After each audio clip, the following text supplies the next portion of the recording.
weeks ago, I knew nothing about the subject whatsoever, so I now know a lot more, but bear with me, and you may know things that I don't know. I'm going to do the first part. I'm going to do the history, and Chris is going to do the future, present and future of the town pound.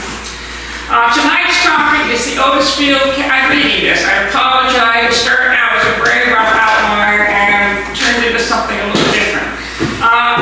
We're going to talk about the cattle pound in Otisfield and cattle pounds in general, particularly in this part of Maine.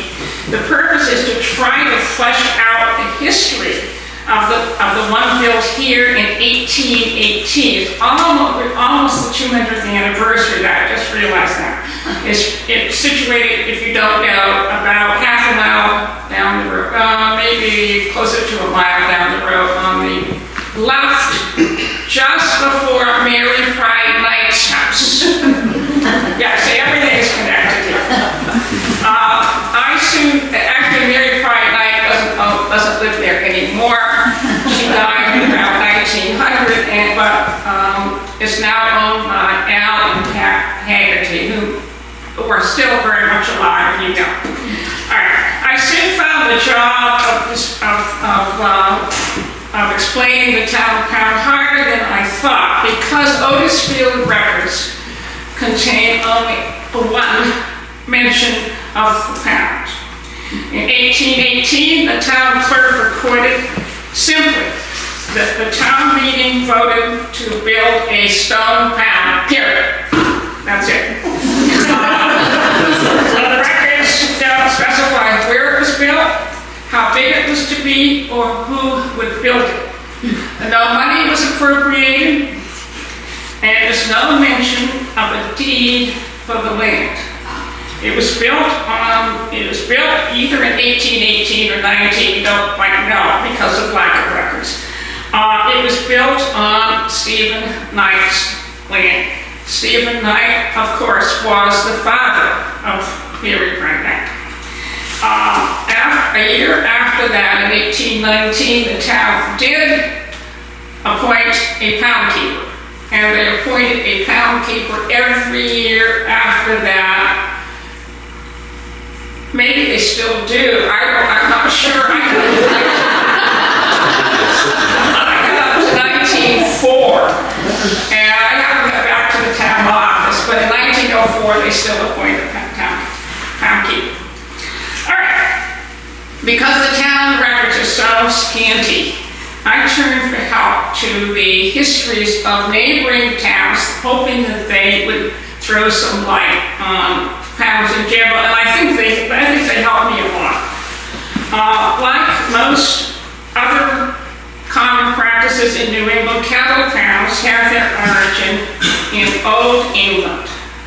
The Massachusetts law of 1635 provided that every town must construct a strong impoundment from which the word pound obviously comes. That the impoundment was to hold wayfaring beasts until their master could claim them. And of course, Otisfield until 1820 was part of Massachusetts and subject to Massachusetts laws, which were enforced pretty unevenly up in Maine.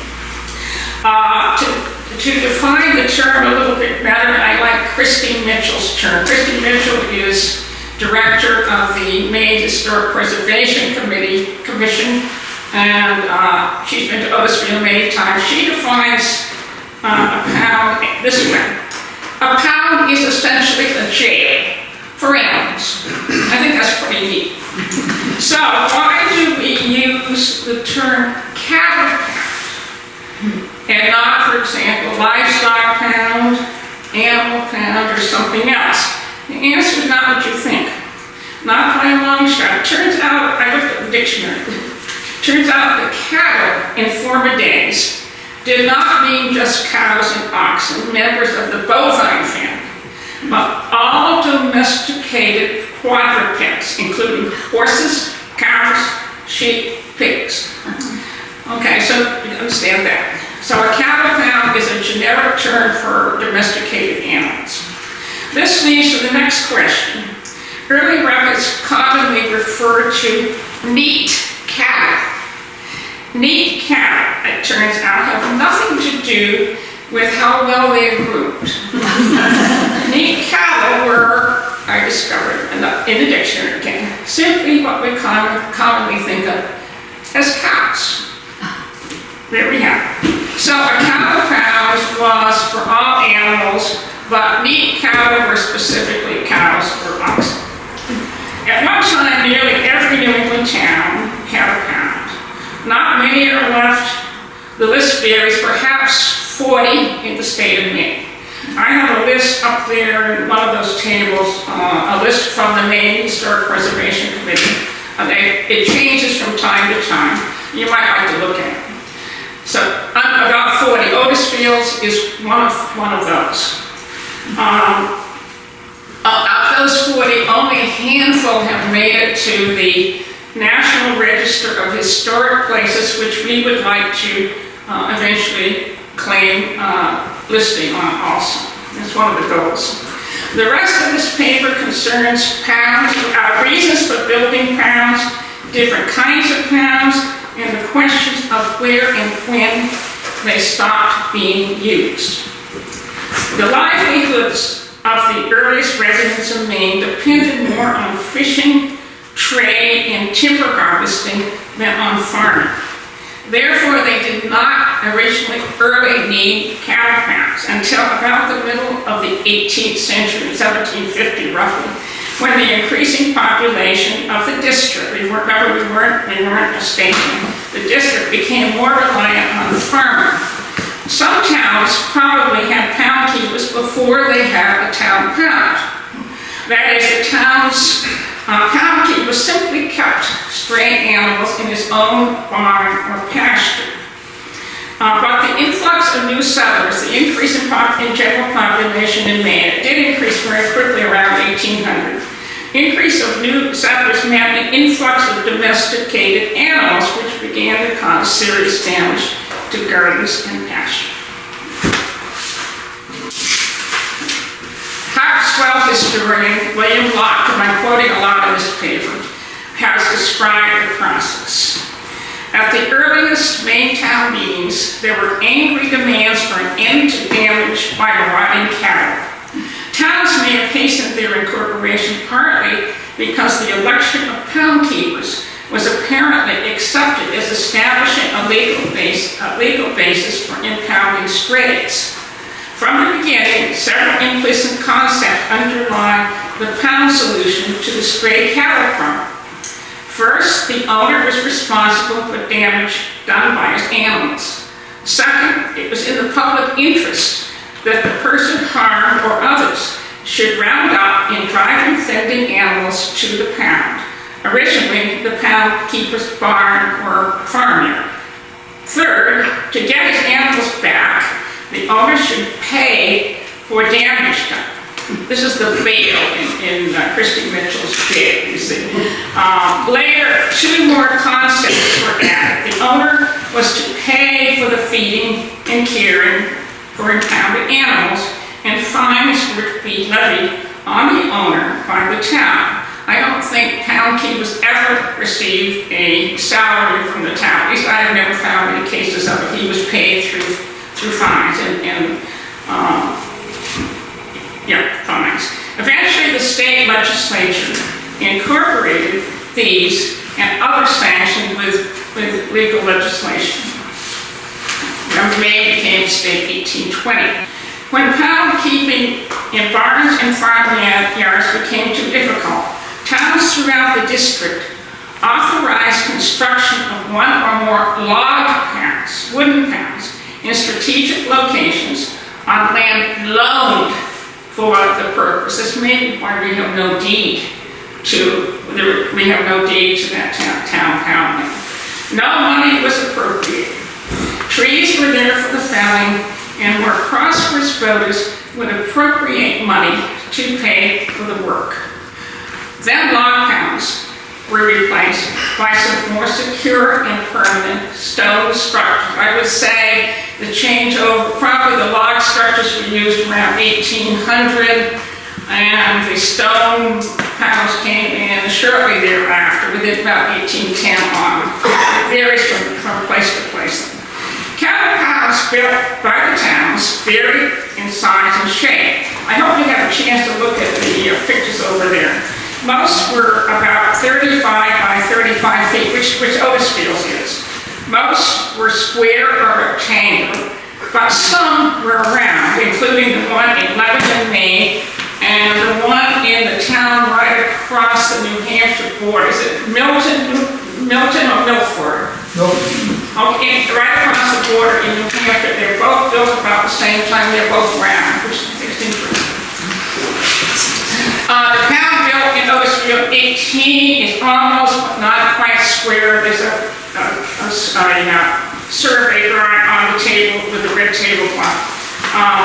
It's not quite square, it's not quite trapezoidal. I think it's meant to be square.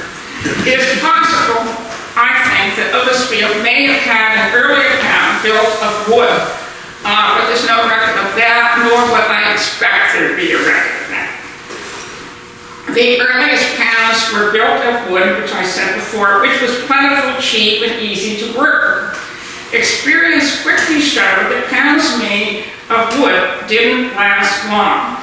For example, when in 1819, selectmen in the town of Paris inspected their pound, built of timber some years earlier, quote, they found but 3 sticks, and they were good for nothing. The selectmen immediately recommended that a stone pound be built.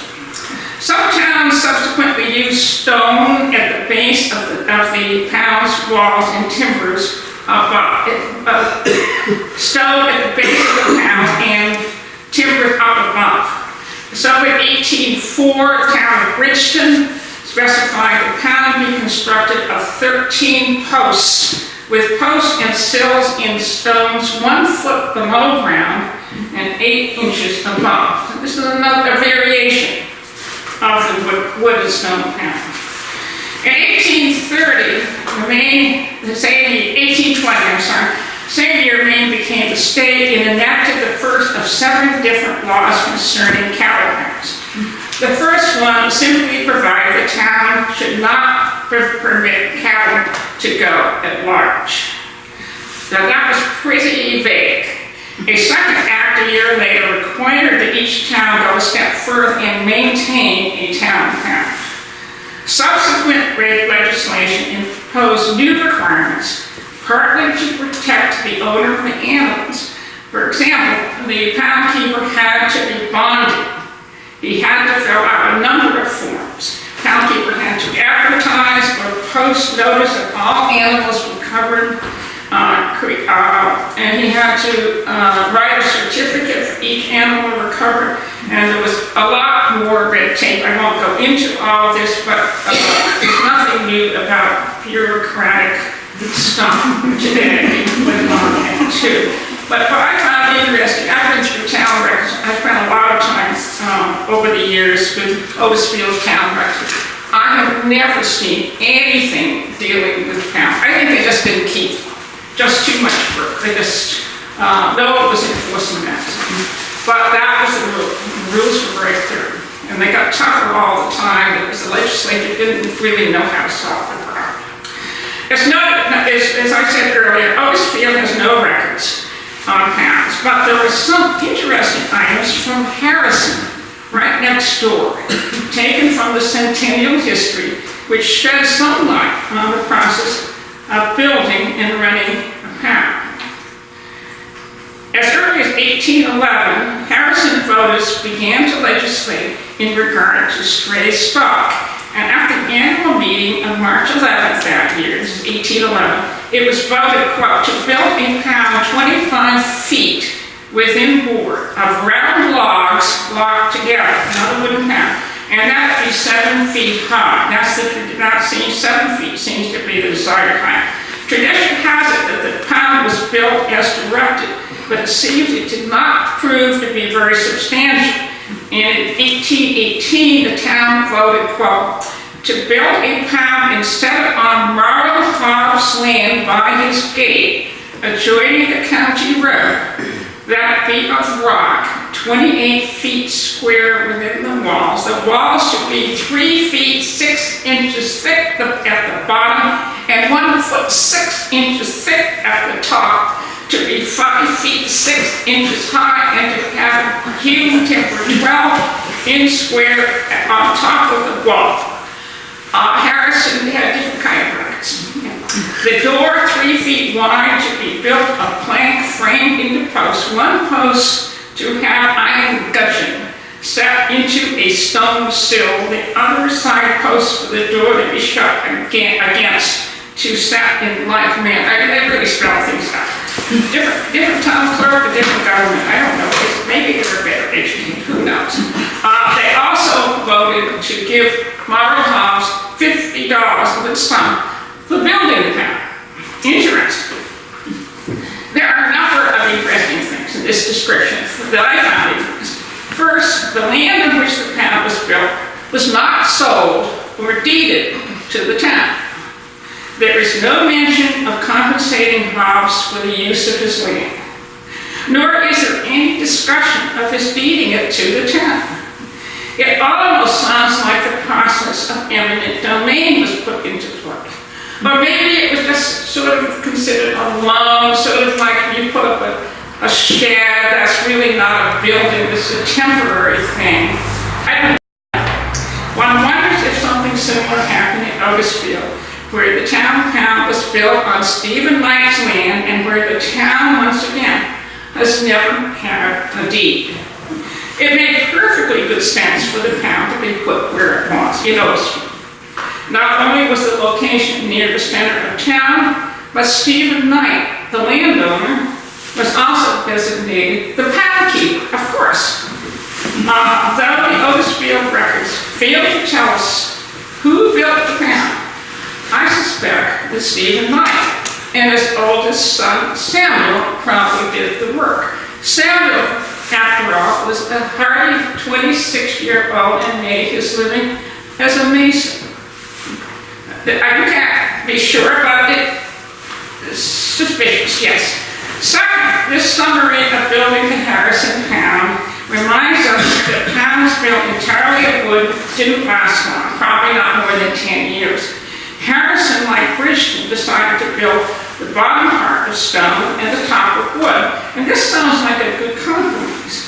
It's quite possible that other main cattle pounds existing today have a similar structure. Of course, the wood's gone, the stone stays, so we don't know. The third thing I noticed from the Harrison example is that Marble Hobbs, who built the Harrison Pound on his own land, was also Harrison's first town pound keeper. Again, this sounds like what happened in Otisfield, where Stephen Knight and his son, and later his grandson, they're all named Stephen, served as pound keepers for many years. And, of course, the pound was built on land originally belonging to the Knights. The Harrison Town records bring to light another interesting fact, that not everyone in town always liked the idea of penning up stray animals. In their 1823 town meeting, Harrison voters approved a second town pound, this one in the south part of town. But the next year, majority of the citizens changed their mind and voted, quote, not to prohibit neat cattle from going at large on the common and highway, not under the care of a keeper. In other words, stray cows and oxen would no longer be kept in the pound. This sounds like a complicated case of town politics. Maybe it's just neighborhood rivalry, we don't know. Something probably happened in other towns as well. This was, after all, the good old days. A word about pound keepers. They were considered town officers. They were appointed yearly and paid through the fines levied on the owners of the stray animals. But pound keeper was not a prestigious or choice position and might be compared to serving jury duty, something an average civic-minded citizen would take on a bit grudgingly, except the pound keepers were on duty all day, and responsible for caring for the impounded animals all the time, and, as we've seen, fulfilling out a variety of forms. They also had to collect the fines due them in lieu of salary. Each year, the town also appointed several field drivers, maybe they still do, who apparently were responsible for driving stray animals to the pound. We know nothing about them at all. We know their names. Location of pounds. It makes sense for the pound keepers to live near the pound. It also makes sense for the pound to be located in the center of town, close to where most people live, and the animals live too.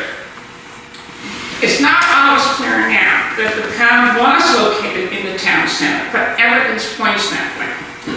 Otisfield's Bell Hill, originally called Otisfield Hill and later Meeting House Hill, was where most people in town lived in 1820. The pound is half a mile below the meeting house and not far from the earliest general store, the first town school, and the town physician. The largest mill in town was a half mile further at Rayville, not very far at all. Brockfield's pound was placed just off the public land. Hartswell's shared a common wall with a cemetery near the meeting house. Another good example is in the town of Norway. I went there Saturday. This paper is sort of fresh off the press. I found in Norway, now the pound is in North Norway, nowhere near today's busy Main Street. But in the early 19th century, the pound was located close to what the Lorne map indicates now as Norway Center. In other words, the Norway pound was built in the center of town, but the center of town is now somewhere else. Now I've got a section titled Decline of Towns. There are a number of reasons for the decline of town pounds. First, individual farmers increasingly did a better job in enclosing their gardens and pastures to keep their own livestock in and their neighbors out. The invention of barbed wire in 1874 finally made the job much easier. Second reason is the decline of agriculture, first in the coastal areas like Hartswell, which stopped using its pound in 1810. In some places, Otisfield's population, I skip a sentence. In most of rural Maine, except Aroostook County, agriculture began to decline around 1850, and even earlier in some places.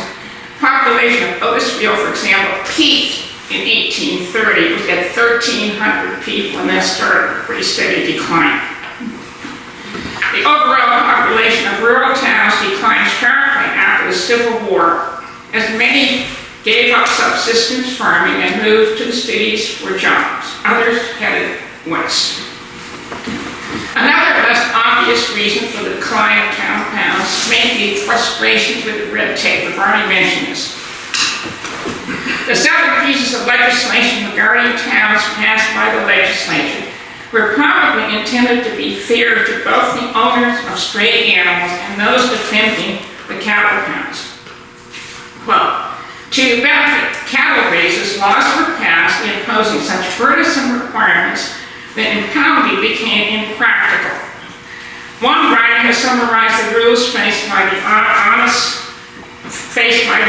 citizen who wished to turn a stray over to the pound. Here's what he had to do. First, you should ascertain that there is a pound in town. Secondly, that a pound keeper was chosen. Third, that he was sworn. Fourth, that he gave bond. Fifth, that those bonds were approved. Sixth, that the municipal officers have recorded the pound keeper's compensation in keeping and feeding beasts committed to his custom. Then, you must proceed strictly according to law. You must take up that beast, and within 10 days, you must drive that beast to the town pound and make a certificate stating your name, residence, a description of the animal, The enclosure in which the damage is done, it goes on and on. Another reason involves local opposition to the whole impoundment system. This is the real surprise. This is hard to grasp today, but it may be partly the result of the legal descriptions described above. The town of Harrison, again, provides an interesting case of civic disagreement about towns.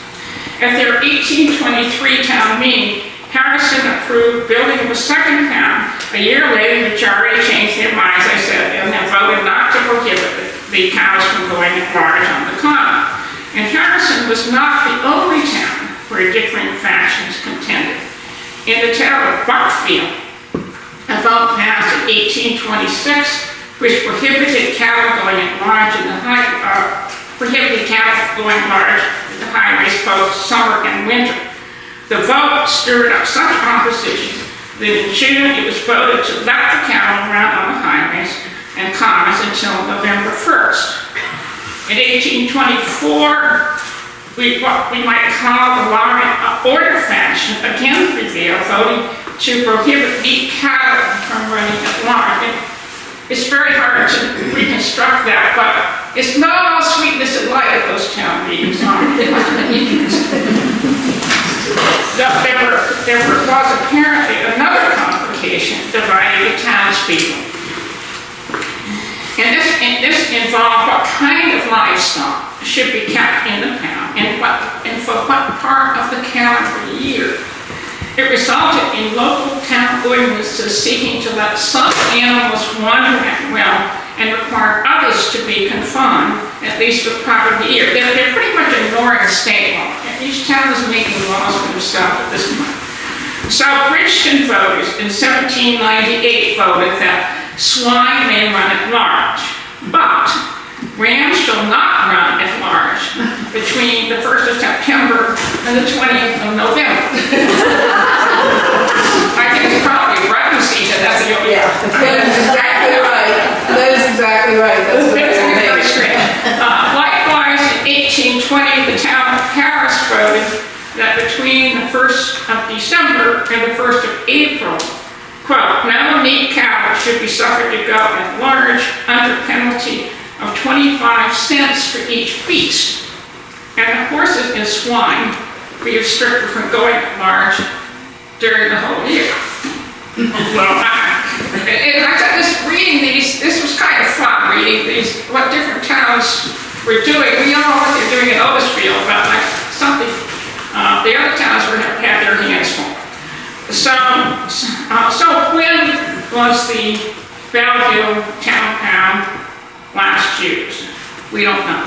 But in reference giving that information, I decided to approach the question differently.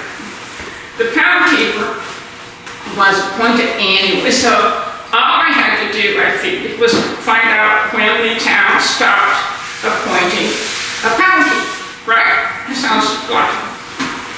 I sat down with 4 hefty volumes, this took a while, of town meeting records and jotted down carefully all the names of all the pound keepers year after year. I got up to 1904, when the town voted in Cyrus Knight. The list I made is one of those tables. I don't think my list proves anything at all. It was interesting, but doesn't prove a thing. I'm quite sure the town crowd was not functioning in 1904 as such. Over the years, I think the position became an honorary one. After all, in 1904, the town was also still electing men to be colors of hoops and staves. That is so obsolete that we have no idea, most of us at least, what that is. This was almost certainly, colors of hoops and staves is almost certainly another honorary position. Now I set out to find another idea. I set out to find where all the pound keepers in my list lived. Surprisingly, by using Spur's history of Otisfield, I was able to pin down most of them, especially since so many pound keepers were named night. What I discovered was that up to 1880, all the town keepers I could find, locate, lived on Bell Hill, all of them. But after 1880, they lived all over the place. Boasters Mills, Poplar Ridge, the Coon Road. The pound keeper in 1903, for instance, was Callie Zielinski's grandfather, F.L. Hahn. He lived in Otisfield, East Otisfield, on the Stonehurst Road, not too far from the outpost, where Callie does now, same house, some 3 miles from the pound. If indeed Mr. Powell was really serving as pound keeper, he was probably keeping the strays in his own barn and pasture, not serving the pound on Bell Hill. He didn't have a car, didn't drive. I'm still trying to learn more about cattle pounds, but here are a few things I've concluded so far in my 2 weeks.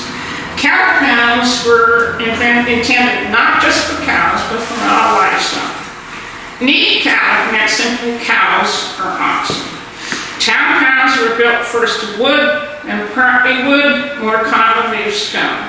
They were usually located in the most thickly settled part of town, which often isn't now the town center. Not everyone in town always agreed that the pounds were necessary. Sometimes they did, sometimes they didn't. The pound keepers usually lived near the pound for convenience sake, and the position of pound keepers tended to be held by members of one family for a number of years. When tasked with drawing up rules for running the pounds, the state legislators tried to be fair to all, but succeeded only in creating a lot of red tape that angered everyone. Finally, the rise and fall of cattle pounds in Maine, as elsewhere, reflected the rise and fall of agriculture in the state. Though not many cattle pounds are left today, I think we can conclude that those surviving do represent an important and tangible link with Maine's proud agricultural past. Thank you.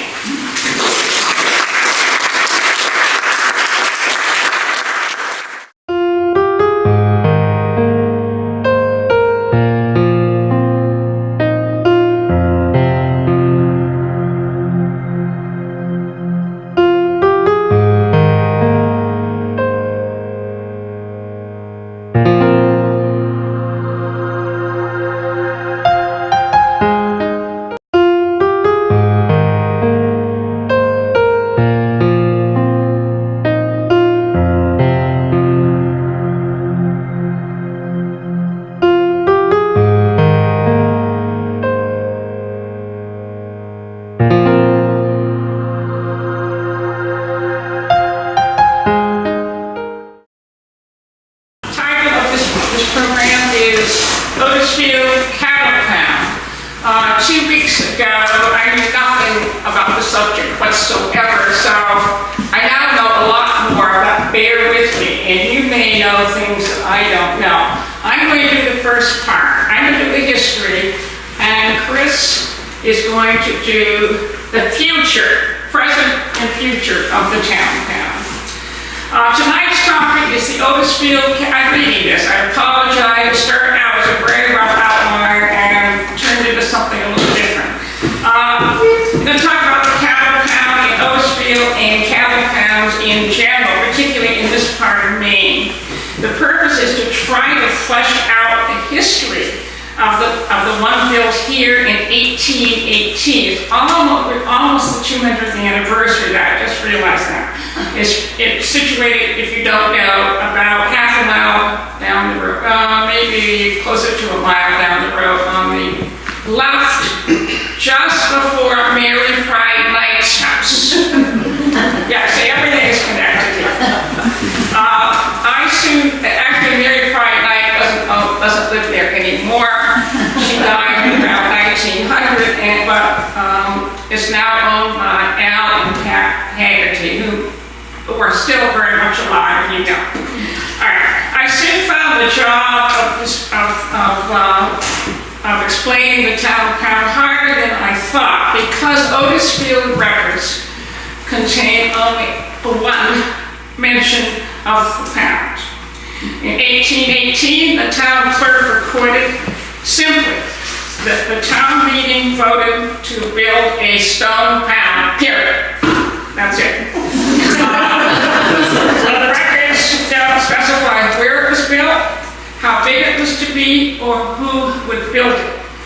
No money was appropriated, and there's no mention of a deed for the land. It was built either in 1818 or 19, don't quite know because of lack of records. It was built on Stephen Knight's land. Stephen Knight, of course, was the father of Mary Brandon. A year after that, in 1819, the town did appoint a pound keeper, and they appointed a pound keeper every year after that. Maybe they still do. I'm not sure. I got up to 1904, and I haven't got back to the town office, but in 1904 they still appointed a pound keeper. All right. Because the town records are so scanty, I turned for help to the histories of neighboring towns, hoping that they would throw some light on pounds in general, and I think they helped me a lot. Like most other common practices in New England, cattle pounds have their origin in Old England. The Massachusetts law of 1635 provided that every town must construct a strong impoundment from which the word pound obviously comes. That the impoundment was to hold wayfaring beasts until their master could claim them. And of course, Otisfield until 1820 was part of Massachusetts and subject to Massachusetts laws, which were enforced pretty unevenly up in Maine. To define the term a little bit better, I like Christine Mitchell's term. Christine Mitchell is director of the Maine Historic Preservation Commission, and she's been to Otisfield many times. She defines a pound this way. A pound is essentially a jail for animals. I think that's pretty neat. So why do we use the term cattle pound and not, for example, livestock pound, animal pound, or something else? The answer is not what you think. Not by a long shot. It turns out, I looked at the dictionary, turns out that cattle in former days did not mean just cows and oxen, members of the bovine family, but all domesticated quadrupeds, including horses, cows, sheep, pigs. Okay, so you understand that. So a cattle pound is a generic term for domesticated animals. This leads to the next question.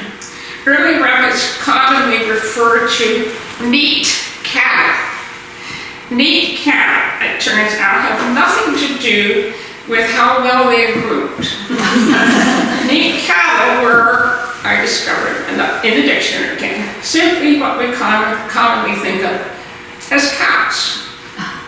There we have it. So a cattle pound was for all animals, but neat cattle were specifically cows or oxen. At one time, nearly every New England town had a pound. Not many are left. The list varies, perhaps 40 in the state of Maine. I have a list up there in one of those tables, a list from the Maine Historic Preservation Committee. It changes from time to time. You might like to look at it. So about 40. Otisfield is one of those.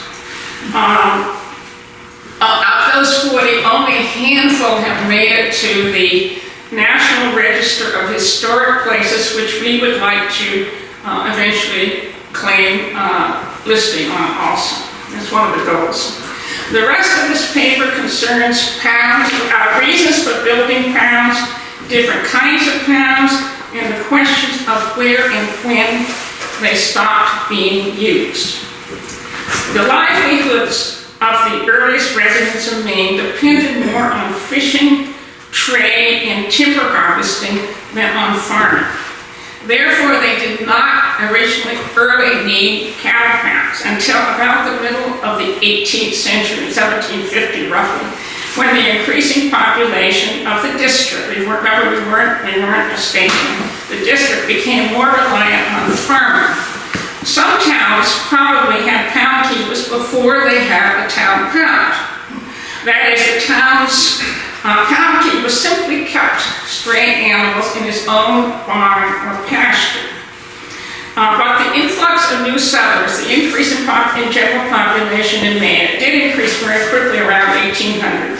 Increase of new settlers meant an influx of domesticated animals, which began to cause serious damage to gardens and pasture. Harpswell historian William Locke, and I'm quoting a lot of this paper, has described the process. At the earliest Maine town meetings, there were angry demands for an end to damage by marauding cattle. Towns may have hastened their incorporation partly because the election of pound keepers was apparently accepted as establishing a legal basis for impounding strays.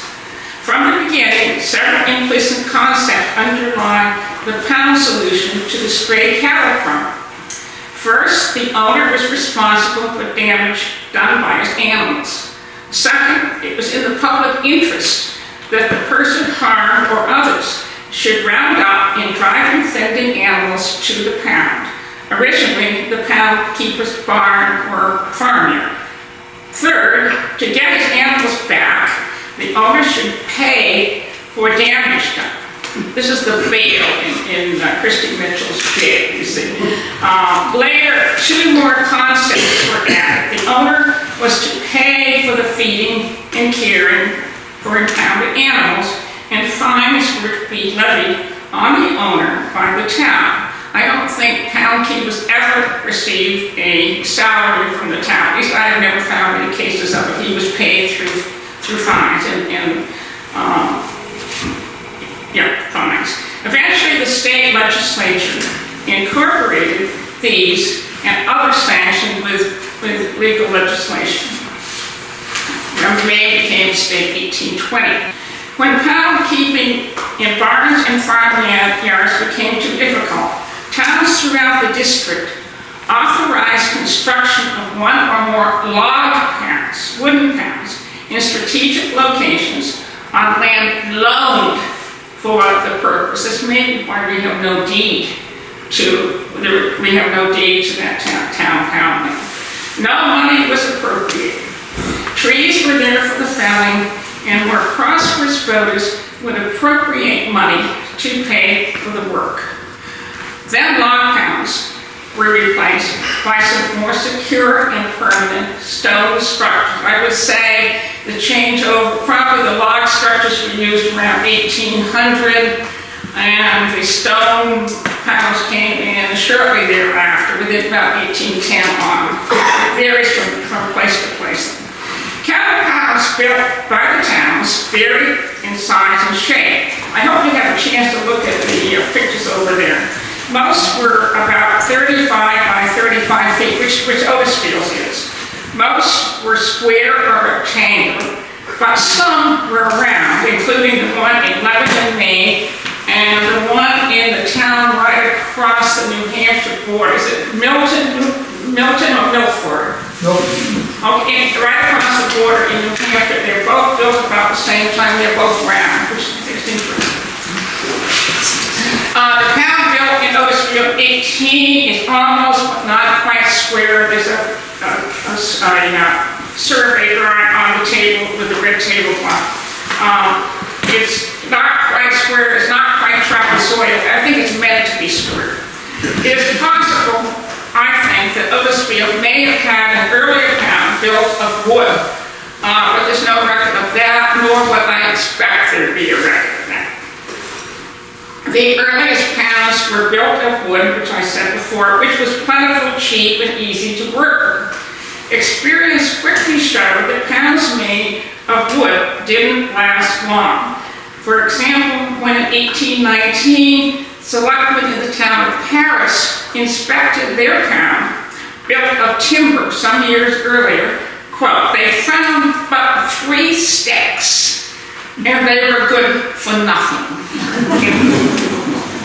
The selectmen immediately recommended that a stone pound be built. Some towns subsequently used stone at the base of the pound's walls and timbers stone at the base of the pound and timbers up above. So in 1804, the town of Bridgeton specified the pound be constructed of 13 posts, with posts and sills in stones 1 foot below ground and 8 inches above. So this is another variation of the wood and stone pound. In 1820,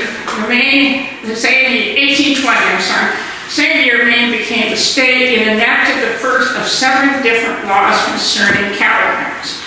The first one simply provided the town should not permit cattle to go at large. Now that was pretty vague. A second act a year later required that each town go a step further and maintain a town pound. Subsequent legislation imposed new requirements, partly to protect the owner of the animals. For example, the pound keeper had to be bonded. He had to fill out a number of forms. Pound keeper had to advertise or post notice that all animals were covered, and he had to write a certificate for each animal recovered, and there was a lot more red tape. I won't go into all of this, but there's nothing new about bureaucratic stuff today went on then too. But what I found interesting, I've been through town records. I spent a lot of time over the years with Otisfield town records. I have never seen anything dealing with pound. I think they just didn't keep just too much work. They just, no, it was enforcement mechanism. But that was the rule. The rules were very clear. And they got tougher all the time because the legislature didn't really know how to solve the problem.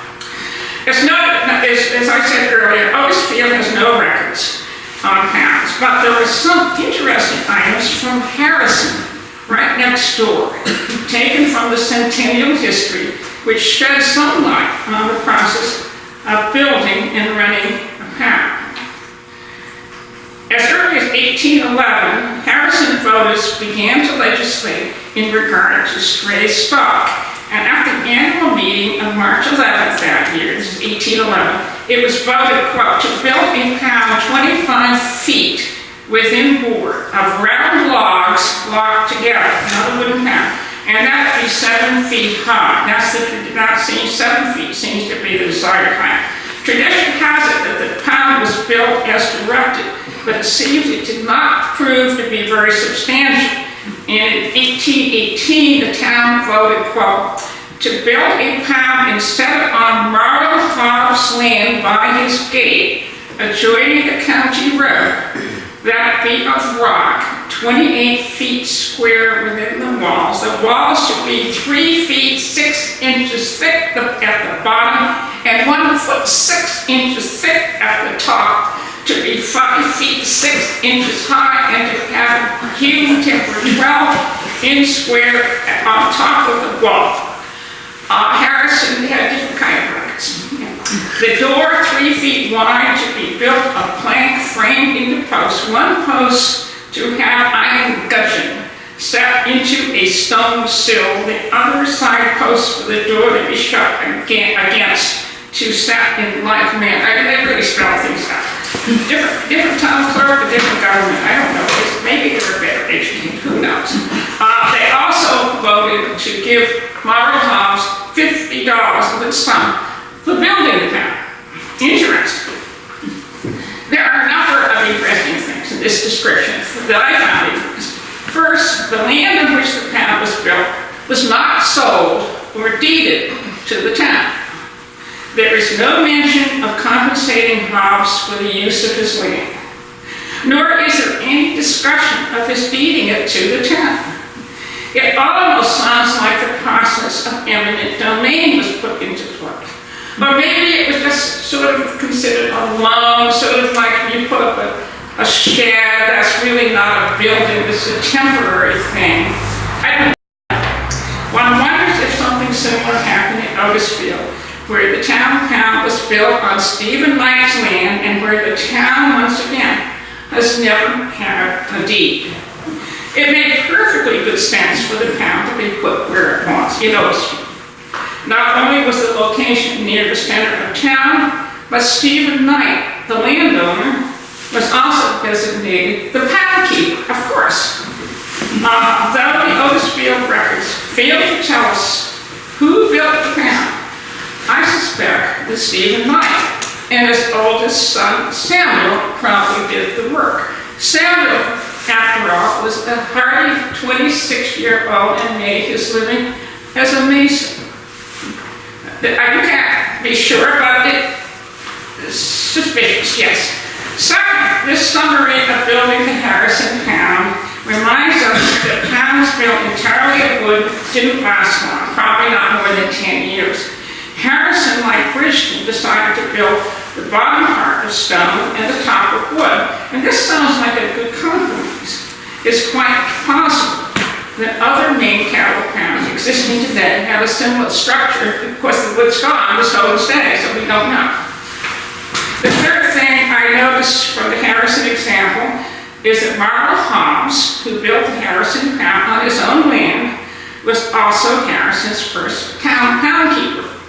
Again, this sounds like what happened in Otisfield, where Stephen Knight and his son, and later his grandson, they're all named Stephen, served as pound keepers for many years.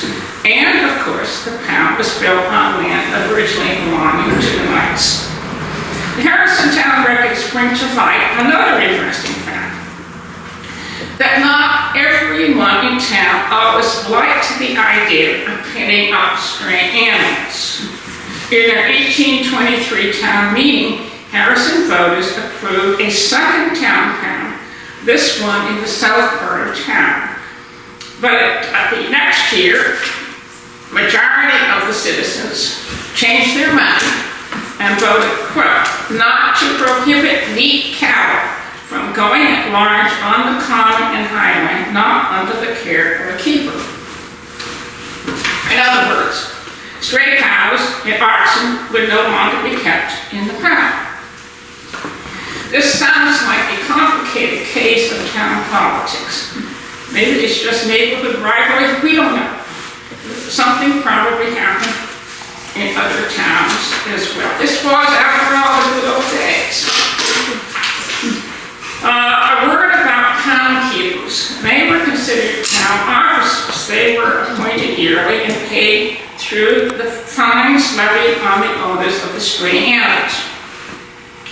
But pound keeper was not a prestigious or choice position. It might be compared to serving jury duty, something the average civic-minded citizen would take on a bit grudgingly, except that the pound keepers were on duty all day, every day, and responsible for caring for the impounded animals all the time, and, as we've seen, fulfilling out a variety of forms. They also had to collect the fines due them in lieu of salary. Each year, the town also appointed several field drivers, maybe they still do, who apparently were responsible for driving stray animals to the pound. We know nothing about them at all. We know their needs. Location of pounds. It makes sense for the pound keepers to live near the pound. It also makes sense for the pound to be located in the center of town, close to where most people live, and the animals live too. It's not always clear now that the pound was located in the town center, but evidence points that way. Otisfield's Bell Hill, originally called Otisfield Hill and later Meeting House Hill, was where most people in town lived in 1820.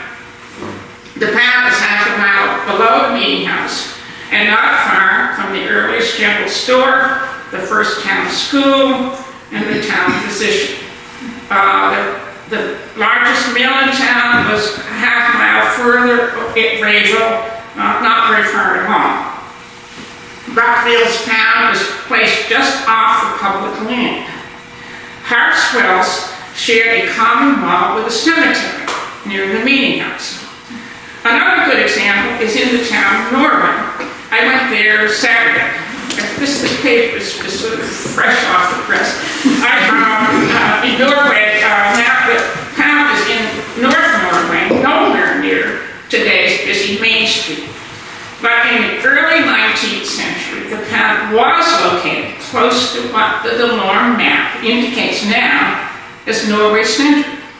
In other words, the Norway town was built in the center of town, but the center of town is now somewhere else.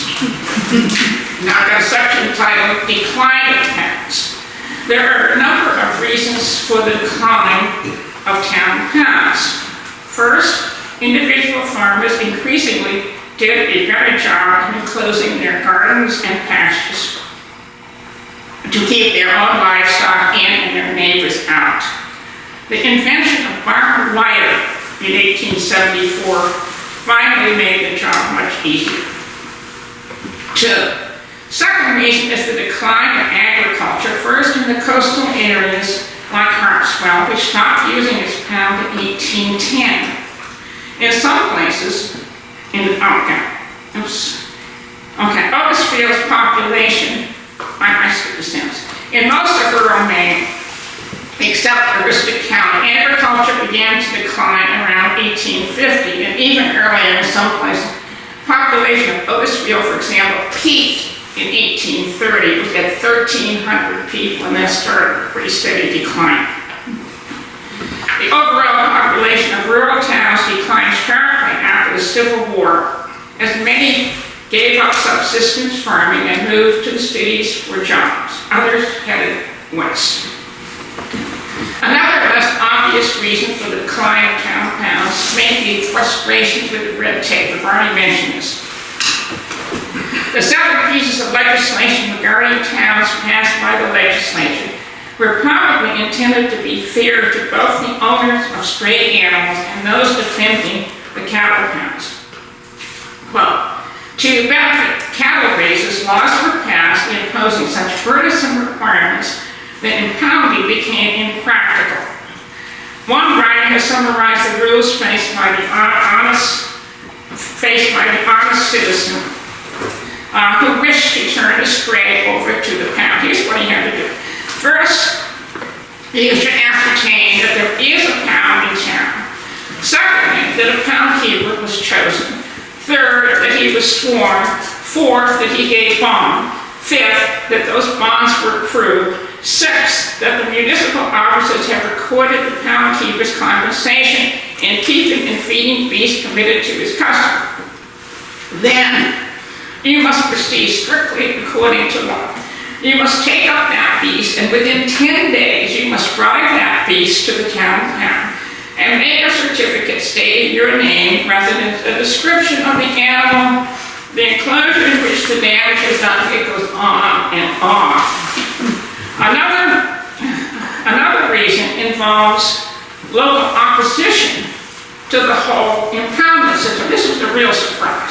This is hard to grasp today, but it may be partly the result of the legal descriptions described above. The town of Harrison, again, provides an interesting case of civic disagreement about towns. At their 1823 town meeting, Harrison approved building of a second town. A year later, the majority changed their minds, I said, and have voted not to prohibit the cows from going at large on the common. And Harrison was not the only town where differing factions contended. In the town of Brockfield, a vote passed in 1826, which prohibited cattle going at large in the highways both summer and winter. The vote stirred up such opposition that in June it was voted to let the cattle run on the highways and commons until November 1st. In 1824, what we might call the law of order faction again prevailed, voting to prohibit beef cattle from running at large. And it's very hard to reconstruct that, but it's not all sweetness and light at those town meetings. There was apparently another complication dividing the townspeople. And this involved what kind of livestock should be kept in the pound and for what part of the calendar year. It resulted in local town ordinances seeking to let some animals wander at will and require others to be confined, at least for part of the year. They're pretty much ignoring state law, and each town is making laws for themselves at this point. So Princeton voters in 1798 voted that swine may run at large, but rams shall not run at large between the 1st of September and the 20th of November. I think it's probably rutting season, that's the only. Yeah, that is exactly right. That is exactly right. That's what That's it very is. strange. Likewise, in 1820, the town of Paris voted that between the 1st of December and the 1st of April, quote, no meat cattle should be suffered to go at large under penalty of 25 cents for each beast. And the horses and swine be restricted from going at large during the whole year. Well, I thought reading these, this was kind of fun, reading these, what different towns were doing. We all know what they're doing in Otisfield, but like something the other towns had their hands full. So when was the Belleville town pound last used? We don't know. But in reference giving that information, I decided to approach the question differently. The pound keeper was appointed annually, so all I had to do, I figured, was find out when the town stopped appointing a pound keeper, right? That sounds logical. I sat down with 4 hefty volumes, this took a while, of town meeting records and jotted down carefully all the names of all the pound keepers year after year. I got up to 1904, where the town voted in Cyrus Knight. The list I made is one of those tables.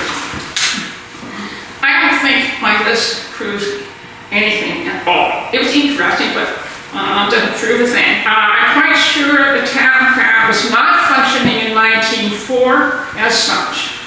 Over the years, I think the position became an honorary one.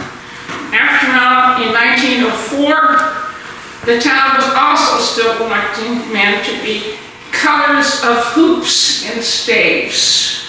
That is so obsolete that we have no idea, most of us at least, what that is. This is almost certainly, colors of hoops and staves is almost certainly another honorary position. Then I set out to find another idea. I set out to find where all the pound keepers in my list lived.